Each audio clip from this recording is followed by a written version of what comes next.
ஆனா அவசரப்பட்டு முடிவெடுத்தான், இன்னொரு கல்யாணம் செய்து கொண்டான். அப்படி இன்னொரு திருமணம் செய்து கொண்ட பிறகு அன்னாளுடைய நிலைமை என்ன?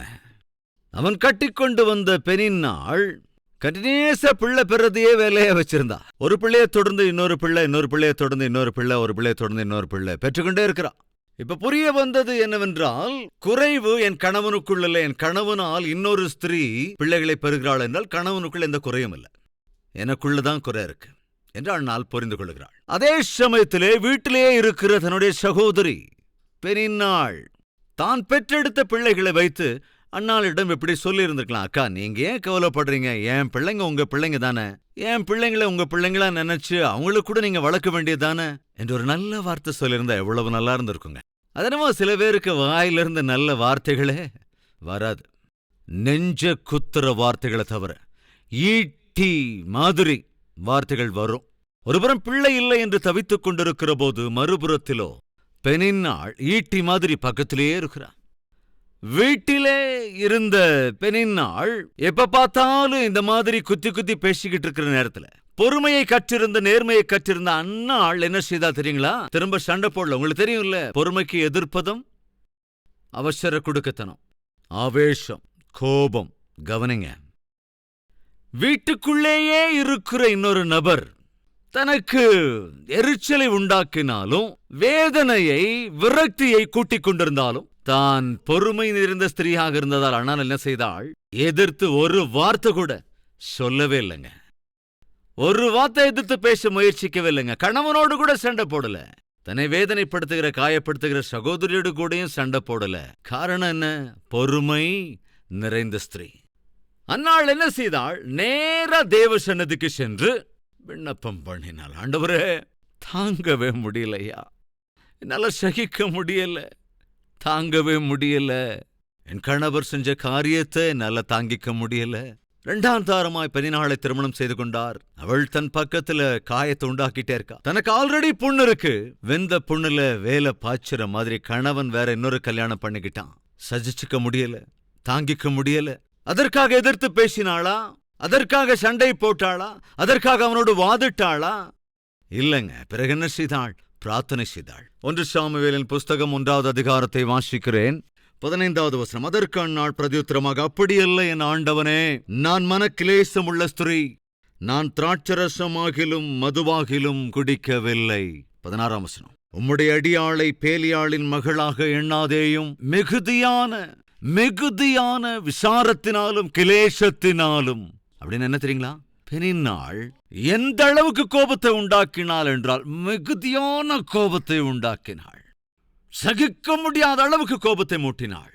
ஆனா பெரிய விஷயம் என்னன்னா, அவ்வளவு கோபம் மூட்டினாலும் சரி, ஒரு இடத்திலையுமே அன்னாள் தன் வாயினால் கூட தவறு செய்யவில்லை.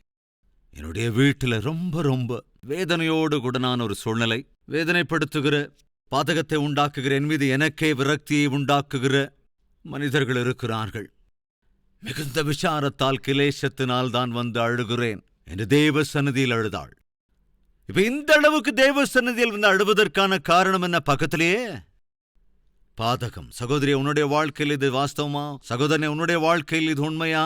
நீ தேவ சந்நிதிக்கு வந்து அழுத ஜெபிக்க காரணம் என்ன? உன் கணவன் கொடுக்கிற நரக வேதனை தாங்க முடியாததால், உன் மனைவி கொடுக்கிற நரக வேதனை தாங்க முடியாததால் நீ முழங்கால் படியிடுகிறாய். உன் மனைவி கொஞ்சம் அன்பா இருந்தா நீ தேவனை தேடுவியா என்ன? உன் கணவன் கொஞ்சம் அன்பா நடந்துகிட்டா தேவனை தேடி வருவியா? வந்து ஜெபம் பண்ணுவியா? தயவு செஞ்சு கவனிங்க. ஜப்பானியர்கள் ரொம்ப அதிகமா மீன் சாப்பிடுவாங்க. மீன்னா அவங்களுக்கு அவ்வளவு இஷ்டம். மீனை அதிகம் விரும்புவதனாலே, அவர்கள் மீனை அதிகமாக சாப்பிடுவதனாலே அங்க மீன் வியாபாரம் ரொம்ப நல்லா நடந்துகிட்டு இருந்த நாட்கள் அது. ஆனால் திடீரென்று ஏனோ மீன் வியாபாரம் ஸ்லோவாக ஆரம்பித்தது. அப்படி நஷ்டமாக ஆரம்பித்த போது மீன் வியாபாரிகளுக்கு புரியவில்லை, ஏன் இப்படி நஷ்டமாகிறது என்று ஆராய்ந்த போது அவர்களுக்கு ஒரு காரியம் புரிந்தது. அதாவது, எப்பவோ கடலுக்கு போய் சில வாரங்களுக்கு முன்னால பிடிச்ச செத்துப்போன மீன்களை கொண்டு வந்து ஐஸ்ல வச்சு நாம விற்கிறோம். அதனால ஐஸ்ல வச்சு கொண்டு வந்து விற்கிற அந்த மீனினால அந்த டேஸ்ட் கொஞ்சம் பிடிக்காம போகுதோ என்று சொல்லி அவங்க என்ன செய்யறாங்கன்னா ஒரு முடிவுக்கு வந்தாங்க. அது என்ன முடிவு என்றால், நாம் பிடித்து கொண்டு வருகிற மீன்களை ஐஸில் போட்டு வைப்பதை விட ஒரு பெரிய தொட்டி கட்டு அதில் தண்ணீர் விட்டு அந்த தொட்டி தண்ணியில அந்த மீன்களை விட்டு அப்படி வைப்பதனால அந்த மீன்கள் உயிரோடையே இருக்கும். என்று ஒரு முடிவெடுத்து மீன்களை சாகுவிடாமல் உயிரோடைய கரைக்கு அவற்றை கொண்டு வந்து தண்ணீருக்குள் குதிக்கிற மீன்களை பார்த்து அல்லது உயிரோடு இருக்கிற அந்த மீன்களை பார்த்து கொஞ்சம் வியாபாரத்துல மேன்மை வந்தது. ஆனா திரும்பவும் வியாபாரம் குறைஞ்சிருச்சு. ஏன் இப்படி நடக்குதுன்னு அவங்க யோசிச்சப்போ, நாம மீன்களை பிடித்து கொண்டு வந்து தொட்டியில விட்டுறோம். அது சமுத்திரத்துக்குள்ள நல்லா நிறைய இடம் இருக்கிறதுனால ரொம்ப உற்சாகமா குதிச்சு ஆரவாரத்தோட இருக்கிற மீன்கள் இப்போ இந்த தொட்டிக்குள்ள போடுறதுனால அங்கங்க போக முடியாம ஒரு மந்த நிலைக்கு போயிடுது. உயிரோடு இருக்கிற மாதிரி இருக்கான உண்மை, அதுக்குள்ள ஜீவன் இல்ல, பெருசா இந்த அசைவம் இல்ல, அதனாலதான் ருசி இல்ல அப்படின்னு அவங்க புரிஞ்சுக்கிட்டாங்க. அதை தொடர்ந்து அவங்க என்ன செஞ்சாங்க, இன்னொரு அற்புதமான முடிவெடுத்தாங்க.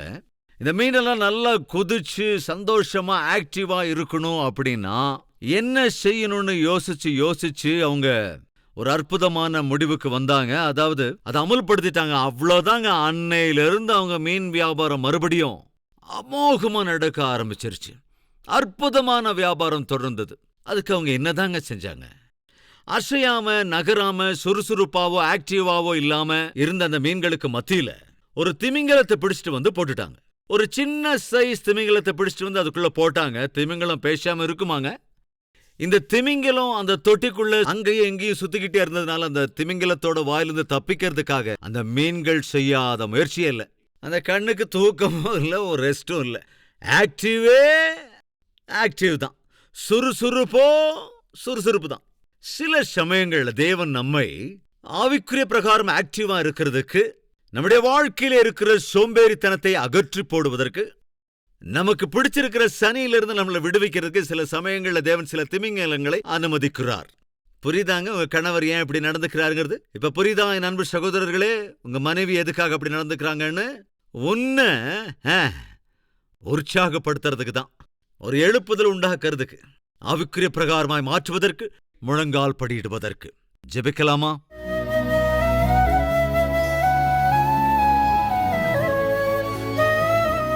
மகா பரிசுத்தமும் அன்பும் நிறைந்த பிதாவே, சிரமங்கள் பொறுமையை கொண்டு வரும், பொறுமை நம்பிக்கையை உருவாக்கும். அந்த நம்பிக்கை ஆண்டவரே எங்கள் வாழ்க்கையில் நாங்கள் எதிர்பார்க்கிறவைகளை பெற்றுக்கொள்வதற்கு தேவையானவைகளை கொடுக்கும். ஆண்டவரே, இந்த வேளையில எங்களோடு தெளிவாய் திட்டமாய் பேசினீர். எந்த கஷ்டம் வந்தாலும், சிரமங்கள் வந்தாலும், எப்பேற்பட்ட விபத்து வந்தாலும், ஆண்டவரே உம்முடைய பாதத்தை நாங்கள் பற்றி கொண்டால் போதும், ஏற்ற பதில் எங்களுக்கு கிடைக்கும். அந்நாளுக்குள்ளிருந்த பொறுமையை எங்களுக்கும் நடை செய்ய வேண்டும் என்று இயேசு கிறிஸ்துவின் நாமத்தில் வேண்டிக் கொள்ளுகிறோம் பிதாவே. ஆமேன்.